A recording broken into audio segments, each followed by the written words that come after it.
Imagine for a second that you've written this like absolutely brilliant, potentially best-selling, Right, yeah, you've put everything into it. Exactly. You spend years crafting the lore, getting the pacing just right, and you even build this whole audience online. You do the work. Yeah, you do the work, and you finally get the attention of a top-tier literary agent. Emails are glowing, the contract is like practically printing out on your desk. Sounds like a dream scenario. It is, but then right at the finish line, the agent asks for a professional headshot. So, you send over a photograph of your face. And that's where it goes sideways. Completely sideways. Yeah. Within 24 hours, the communication goes ice. I mean, the enthusiasm just vanishes, deals evaporate, and the unspoken message hanging in the air is basically, sorry, but your demographic is no longer... Which is an incredibly heavy claim to make. It really is. But according to one massive pop culture channel, this isn't some dystopian fiction or something. They claim this is the daily mechanical reality of the modern publisher. So, welcome to the deep dive. Glad to be here. Today, we are taking a massive stack of source material, specifically centered around a really highly charged video from the YouTube commentary channel Clownfish TV. Right, hosted by Neon and Geeky Sparkles. Yes, exact. And we are unpacking their central, honestly explosive thesis, which is that mainstream publishing has spent the last decade, actively and systematically locking out straight white men. And before we get into the actual mechanics of how an entire industry allegedly filters out a specific demographic, we really need to lay down a very firm foundation for this exploration. Yeah, and you, the listener, really need to know exactly how we are approaching this today, because the source material from Clownfish TV, it weighs into incredibly sensitive, highly politically volatile territory. Oh, for sure. It covers a lot of ground. It really does. We are going to be discussing corporate diversity policies, affirmative action, ideological gatekeeping, and, the cultural friction surrounding race and gender identity. Right.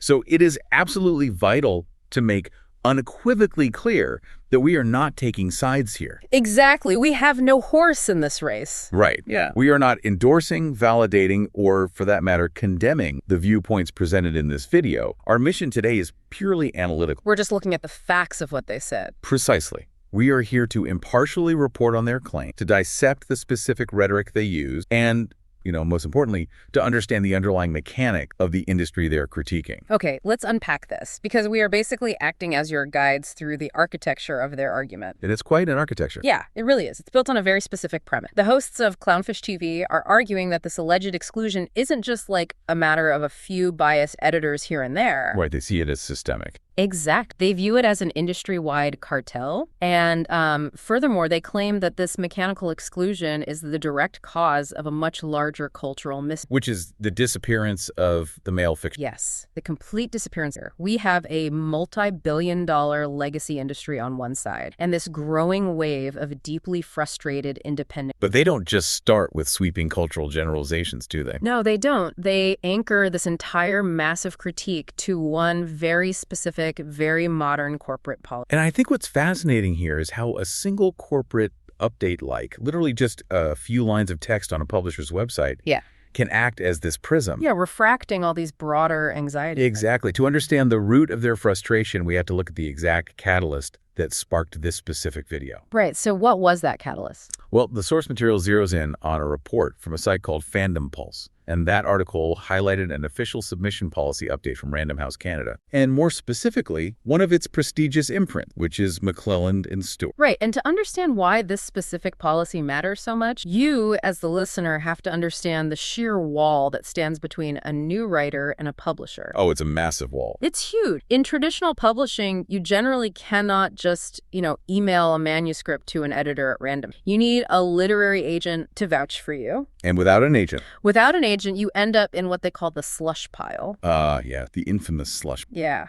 For those who aren't familiar, just picture a literal dusty room filled floor to ceiling with thousands of unread, unsolicited manuscripts. Manuscripts that editors almost never had the time to look at. Exactly. Getting out of the slush pile is the ultimate bottleneck. But Random House Canada posted an update regarding these unagented slush pile submissions. Right, and the wording of that update is crucial. It is. The policy explicitly states that they are opening their submission window, and I'm quoting here, exclusively to LGBTQIA2S+ and BIPOC writers, as well as those from other traditionally underrepresented communities. And we really need to pause and examine that specific corporate link, because The tension of this entire deep dive essentially lives in the interpretation of those words. Yeah, it's all about how you read it. Exactly. From the perspective of the corporate entity, McClellan and Stewart frames this policy as a structural mechanism. Their goal is to, quote, amplify and prioritize specific voices. So their stated intent is Right. They are looking at the historical data of the publishing industry,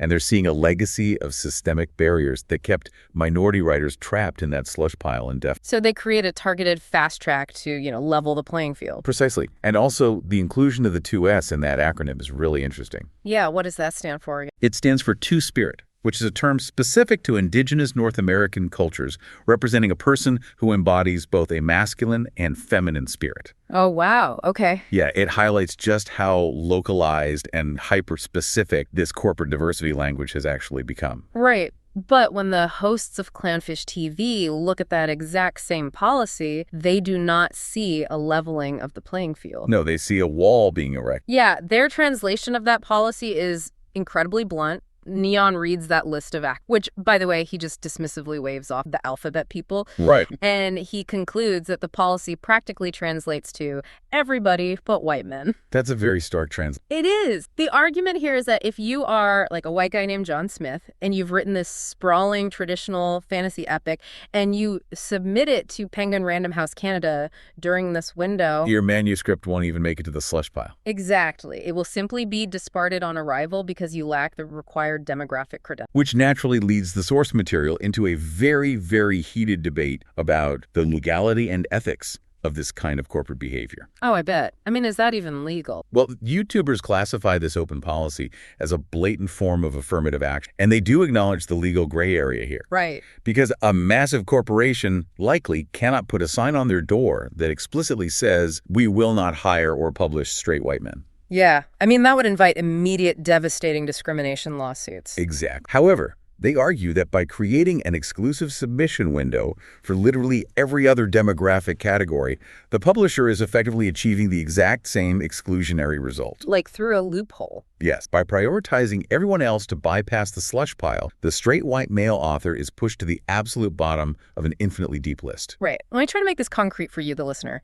Imagine a highly exclusive night. Okay, I like this analogy. Right. So for decades, the line to get in has wrapped around the block. Historically, maybe certain groups of people were unfairly kept waiting in that line while others just breezed right through. Sure. So the nightclub decides to fix. They completely invert the VIP list. Now they are pulling people from the back of the line and ushering them straight through the velvet rope. Right.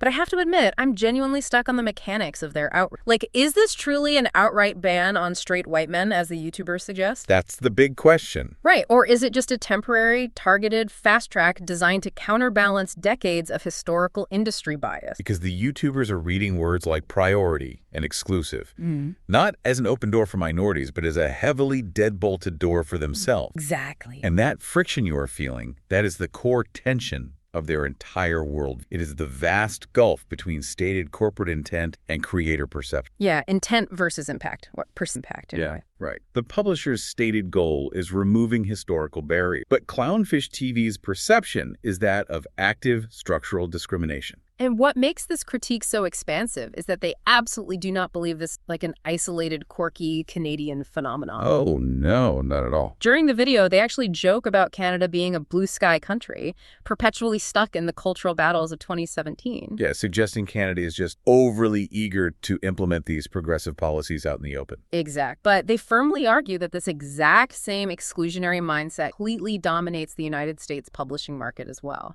Yeah, the phrase they use implies that Random House Canada is basically just saying the quiet part out loud. Right. The YouTubers are convinced that American publishers operate with the exact same demographic filters. They just, do it quietly, behind closed doors. In the whispering networks of literary. Exact. But here is where the source material shifts from, like a critique of a corporate web page, into something raw and deeply personal. Yeah, because this isn't just a theoretical debate for neon and geeky sparkles. Not at all. Their current worldview is entirely rooted in a massive professional trauma they experienced over a decade ago. Right, so if we connect this to the broader spectrum of how people form their ideology, we constantly see how a single, really sharp, personal rejection can be utilized to identify a systemic pattern. I have a hidden agenda. Exactly. So to truly understand the temperature of their current outrage, we have to travel back in time a bit, right? Right, to the 2012-2013 era. Yeah. In the source material, they recount their own early career experience pitching graphic novels to the big mainstream publishers. And listening to them describe 2012, I mean, it sounds like they were on top of the world. They were golden. They really were.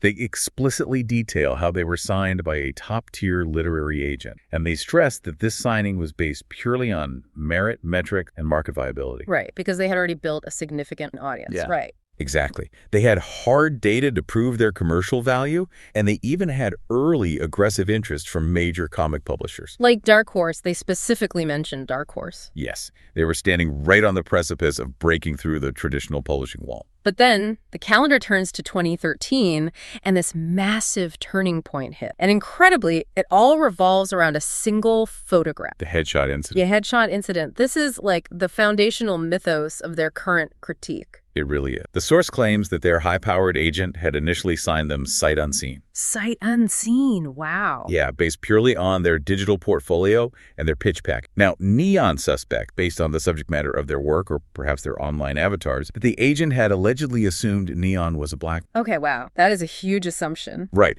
And the narrative presented in the video is that the agency eventually requested professional headshots for their promotional materials. Makes sense. So Neon sent his photograph, revealing himself to be a white man. And the moment that photo hit the agent's inbox, the professional dynamic completely fractured. It just broke. Yeah. They claim the email stopped, the enthusiasm vanished, and the potentially lucrative projects were abruptly put on indefinite hold. That's brutal. And Geeky Sparkles adds specific deep layer memory. She does. She recounts being stonewalled by this exact same, and crucially, she identifies this agent as straight white male. Right. And she talks about being subjected to this condescending lecture from him on what women actually want to read and what constitutes, quote-unquote, true feminism in literature. The irony there is staggering. Oh, it's off the chart. She points out the staggering irony of the situation. She says, and I'm basically paraphrasing her frustration here, she says, I don't usually get misogyny from the conservative guys they say I'm supposed to be getting it from. I get it from the feminist women and from the feminist men.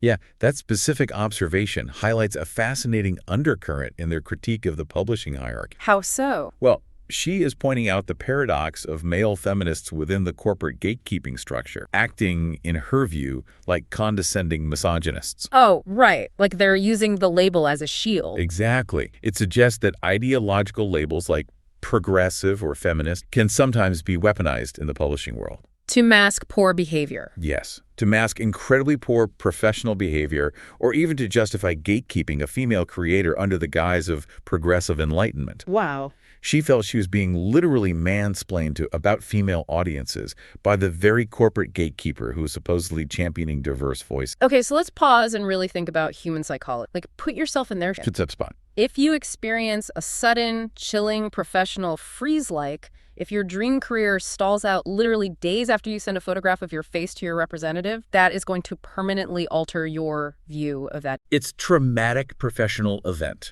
without a doubt. It is, but we have to view the entire modern publishing landscape through their specific lens now, because they are completely convinced that this wasn't just, a bad, flaky agent. Right, they extrapolate it. Exactly. They view this as undeniable evidence that the cultural zeitgeist shifted specifically and aggressively against straight white men right around 2013. They believe a proverbial memo went out. Yes, across the boardrooms of New York publishing, basically dictating that straight white men were no longer an acceptable demographic to sign. And that transition from a personal sting of professional rejection to a grand theory of systemic mechanical exclusion is where their argument becomes highly structured. And deeply... Truly, they don't just sit back and say, we were treated unfairly by one guy. No, they go way bigger. They attempt to expose the underlying mechanical architecture of the publishing world that allows, and in their view, actively encourages this alleged exclusion to happen. Right. And to do that, they take aim directly at the primary mechanism of entry, which is the literary. Oh, man, they unleash an incredibly harsh critique on the entire literary agency model. They really do not hold back. Not at all. The source describes agents as fundamentally lazy middlemen. Lazy middlemen. Yeah. They claim that modern agents basically demand that you, the creator, spoon-feed them your own contacts, your own networking leads, and your own audience. Which kind of defeats the purpose of an agent, if you think about it. Exactly. Neon argues from a place of deep frustration. He's like, if he has to spend years building the audience, writing the book, and essentially handing the agent the marketing data on a silver platter, why on earth should he surrender 15% of his gross income? It's a fair question. He compares the entire agency system to a forced union setup. You know, like you are absolutely required to have the agent just to get in the door. Not because they offer tangible value. Right, but simply because that is the arbitrary protectionist rule of the... And we really need to dig into how this mechanism works to understand their angle. Because in publishing, an agent doesn't just pass along a manuscript. Right, they curate it. Exactly. They curate what is called a pitch pack. They decide how to frame the author, what demographic boxes to check, and how to sell the narrative of the creator to the editor. So they control the story. Yes, and the YouTubers are arguing that this vital, mandatory middle layer has been entirely corrupt. And they illustrate this with another specific allegation, right? They do. It's a severe conflict of interest allegation. They discuss a second agent they worked with after the first one stalled their career. Okay, plot thickens. Right. This second agent, who held a position of leadership within an agency, allegedly stalled the YouTubers' adult steampunk project on purpose. Wait, on purpose? Why? Because the agent had his own competing steampunk project. Oh, you have got to be kidding me. And he wanted to push his own work through the acquisition pipeline first. In doing so, the YouTubers claim he actively sabotaged the independent deals they had already lined up. That is, I mean, it paints a picture of a deeply dysfunctional, self-serving middle management layer. One that is more interested in playing politics than publishing good books. Exactly. But it goes so much deeper than just lazy or selfish agents. This brings us to the most complex and honestly the most shocking part of their argument. The economics. Yes, the economic. The Clownfish TV hosts make a fascinating economic argument regarding a core concept in publishing called earning out. Right. Now, for the listener, we need to explain how author advances actually work. Because when a publisher buys a book, they pay the author in advance against royalties. Right. So let's say they give you a $50,000 advance. Right. That is essentially a loan. Your book needs to sell enough copies to generate $50,000 in royalties for the publisher before you technically earn out. And only after that point do you start seeing extra profit on every new book sold. Precise. The advance is a gamble the publisher takes on the author's market. And the source alleges that a small, highly insular handful of editors and literary agencies completely control this financial pipeline. Right. But they argue that these gatekeepers use this control not to find the most profitable books, but to actively filter out ideological competition. Wait, so they're choosing ideology over profit? That's the claim. The YouTubers claim these gatekeepers fiercely protect their darlings. Oh, darlings, that's a loaded word. It is. They use it to describe favored, ideologically aligned, diverse authors who have been pushed through the system based on their demographics rather than their writing talent or market appeal. But wait, I'm getting completely stuck on the economics of this. Here is where the source's claim gets really wild. How so? They claim that these editorial gatekeepers keep protecting and offering lucrative new book deals to these darlings, even when those authors consistently fail to earn out their... Wow. Meaning the publishers are allegedly taking massive, repeated financial losses on these books. Yeah, they keep funding them How does a business survive? Think about your own job first. If you consistently cost your company $50,000 a year and produced absolutely nothing of financial value in return, how long would you keep your job? Right. But the YouTubers are saying that in modern publishing, doing exactly that gets you a multi-book deal as long as you check the right demographic box. And the aha moment here, the truly profound insight into their worldview, is that Clownfish TV isn't just accusing publishers of having a slight liberal bias. No, it's way bigger. They are accusing a multi-billion-dollar legacy industry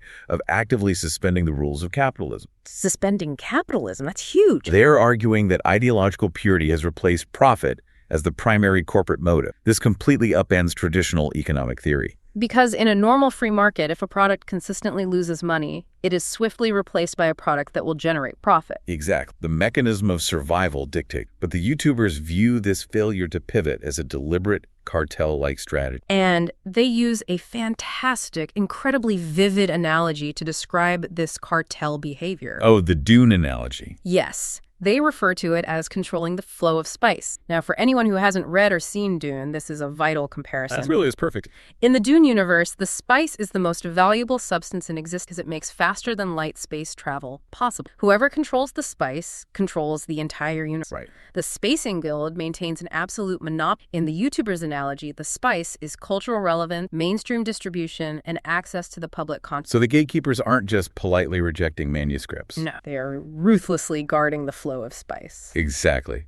And by controlling that flow, they control the cultural narrative. The YouTubers argue that keeping out a potentially successful, highly profitable, fresh, straight white male author isn't an accidental oversight. It's calculated. It is a highly calculated. The cartel fears that if a traditional merit-based author is allowed into the ecosystem and becomes a massive financial success, it will expose the financial failures of the protected darling. Oh, wow. So they have to protect the illusion. Yes. Therefore, the cartel must prevent any threat to the established, ideologically preferred talent pool, even if it means absorbing massive corporate financial losses in the short term. They are protecting the ideological monopoly at the expense of the bottom line. That is their claim. But like a cartel that actively turns away profitable talent and refuses to publish the types of books a massive portion of the population wants to read, that creates a massive economic vacuum. Right. And nature abhors a vacuum. Exactly. If those traditional sweeping fantasy books aren't on the shelves, who steps in to fill that shelf space? And more importantly, what happens to the consumers? The readers. Yeah.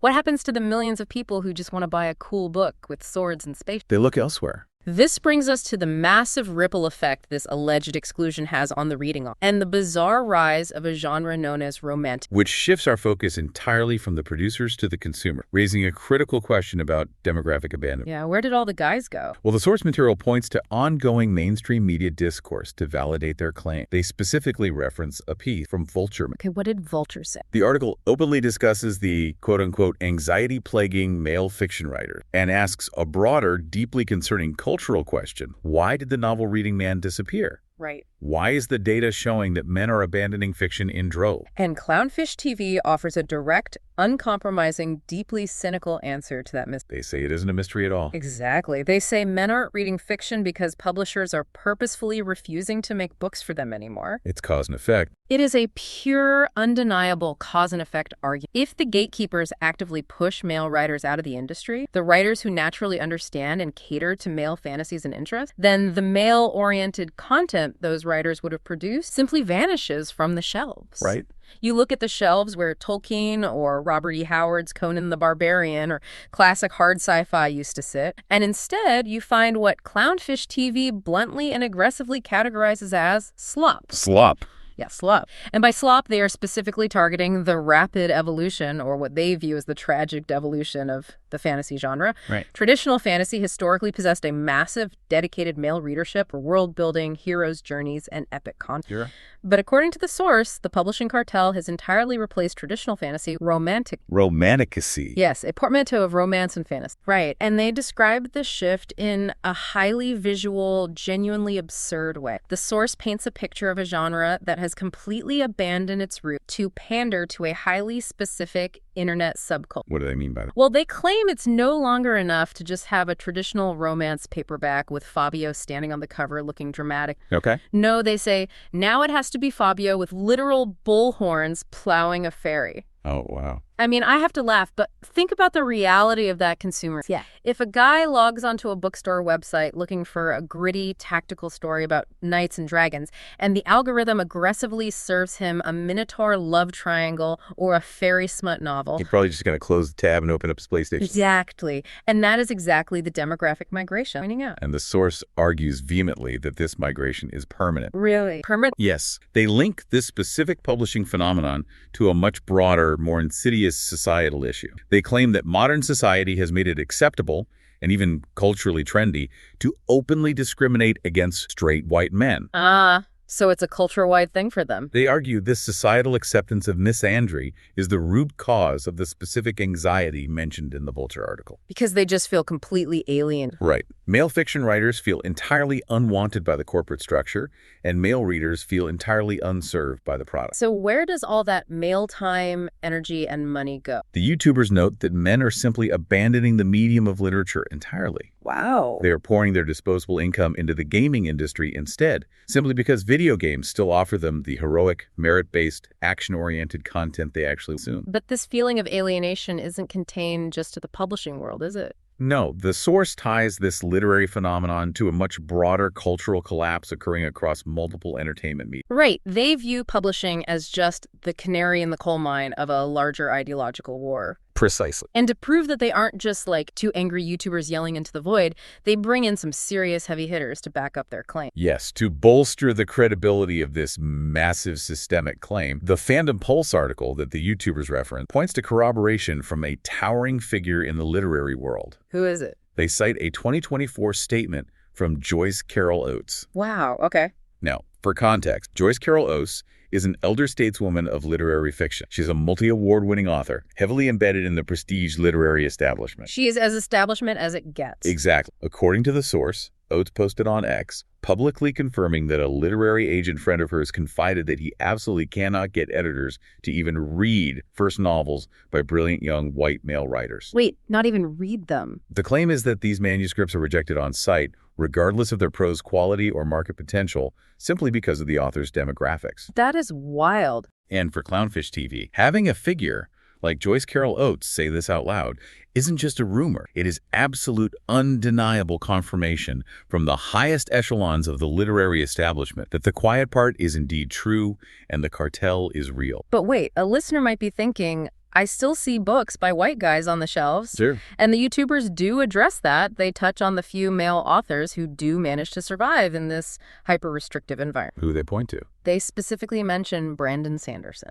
Brandon Sanderson. Now, Sanderson is an absolute titan. He is a one-man economic engine in the fantasy space, famous for running the most successful Kickstarter campaigns in history. Yes, millions of dollars. But the source claims that even a financial giant like Sanderson is a rare legacy exception. And more importantly, they argue that he has to actively virtue signal, meaning he has to outwardly perform progressive politics and publicly align himself with proved ideological message. Just to survive. Yes, just to survive and remain palatable to the current hostile publishing gatekeepers. And this concept of survival through performative virtue signaling connects seamlessly to their broader multimedia critique. Because it's happening everywhere. Right. They see the exact same cartel mechanics squeezing out male creators and consumers in Hollywood and the mainstream gaming industry. Movies, too. Yeah, they point out the glaring hypocrisy, as they perceive it, of modern movie studio. They cite instances where studios explicitly market a film by telling traditional male audiences that the movie isn't made. Essentially telling dudes not to show up. Exactly. And then,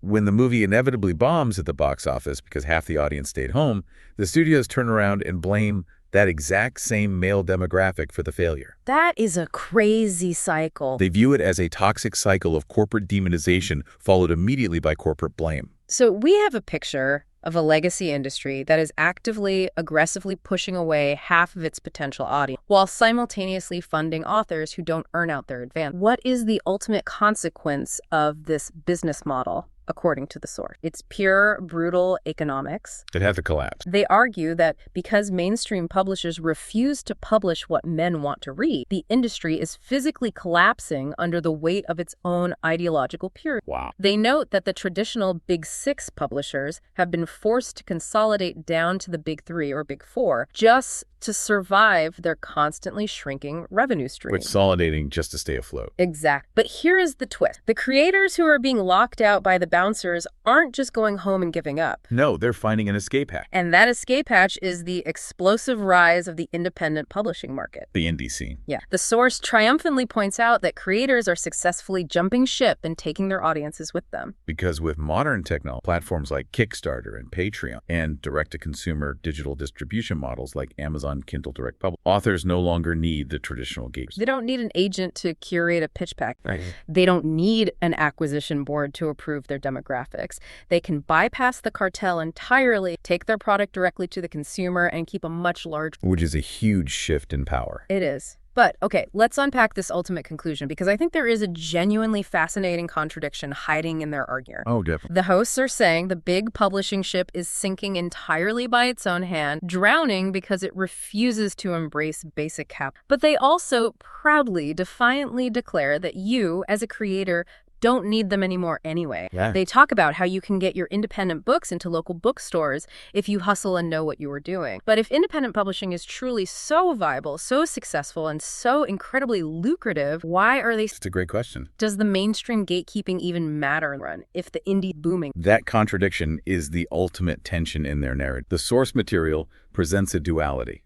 Well, on one hand, you have a legacy industry dying of self-inflicted ideological wounds, paralyzed by its commitment to darlings who drain their financial resources. Right. On the other hand, you have a vibrant, ruthless, hyper-capitalist, merit-based, independent market rising rapidly to fill the massive void left behind. So why the anger? I believe their lingering anger stems from the injustice of the old system, the sheer unfairness of being judged by a photograph rather than a manuscript. That makes total sense. It's the principle of it. Exactly. But they are simultaneously declaring the old system's ultimate irrelevance in the face of new, decentralized avenues of creation. They are watching the empire crumble and building their own castles outside the walls. Man, it is quite the analytical journey we've been on today. It really is. We started with a specific, legally debated diversity policy posted by a Canadian publisher, attempting to understand the nuances of the 2S acronym and slush pile mechanics. Right. We explored how a deeply personal, traumatic tale of rejected graphic novels and conflicted agents shaped a permanent worldview. We did. And we followed that thread all the way to a sweeping, industry-wide theory about why men are abandoning modern fiction in favor of video games, and how the traditional publishing cartel is allegedly starving itself to death to protect its ideological monopoly. It really forces us to deeply examine the hidden mechanics of how our culture is curated. It does. The source material asks us to look past the glossy marketing copy on the back of a book and consider the very real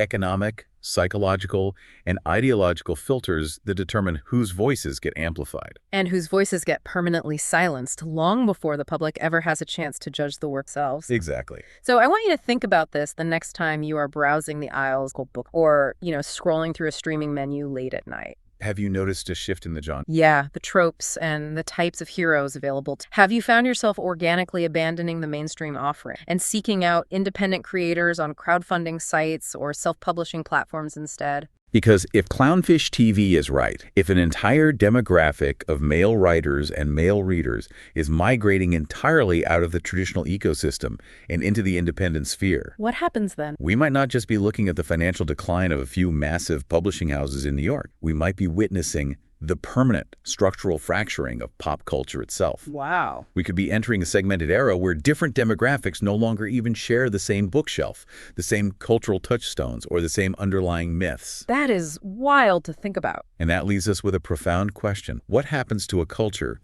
when we entirely stop reading the same story? That is a heavy, fascinating, and honestly slightly terrifying question. Thank you so much for joining us on this deep dive into the source material. We will see you next time.